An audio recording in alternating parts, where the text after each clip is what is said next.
خبر شامل کرتے ہیں پھالیا شہر سے C1 نیوز کے سٹی رپورٹر رائے علی زین سے۔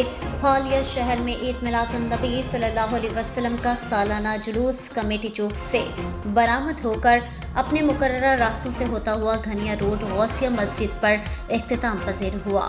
شہر کے مشہور نعت خواہ نے جلوس میں خصوصی شرکت کر کے حضرت محمد مصطفیٰ صلی اللہ علیہ وسلم کو اپنے اپنے انداز میں نذرانہ عقیدت پیش کیا۔ جلوس میں سیاسی، سماجی و مذہبی قائدین نے خصوصی شرکت کی۔ جلوس میں عاشقان رسول صلی اللہ علیہ وسلم اور بچوں نے کثیر تعداد میں شرکت کی۔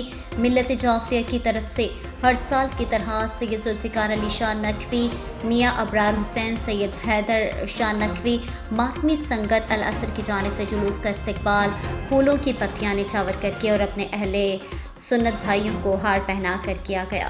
جلوس میں آنے والے عاشقان رسول صلی اللہ علیہ وسلم کے لیے دودھ اور مشروبات کی سبیل لگائی گئی۔ DPO منڈی بہاؤالدین انور سعید کی ہدایت پر سیکیورٹی کے لیے بلٹ پروف انتظامات کیے گئے، جس میں ریسکیو 1122 بلدیہ انتظامیہ، ٹریفک پولیس، وابڈا اور دیگر محکمہ جات قابل ذکر ہیں۔ جلوس کے روٹ کی صفائی ستھرائی کے لیے بلدیہ کے چیف آفیسر چودھری عرفان احمد گوندل کی ہدایت پر سینیٹری انسپیکٹر محمد وسیم نے اپنے عملے کے ساتھ صفائی ستھرائی کے انتظامات مکمل کیے۔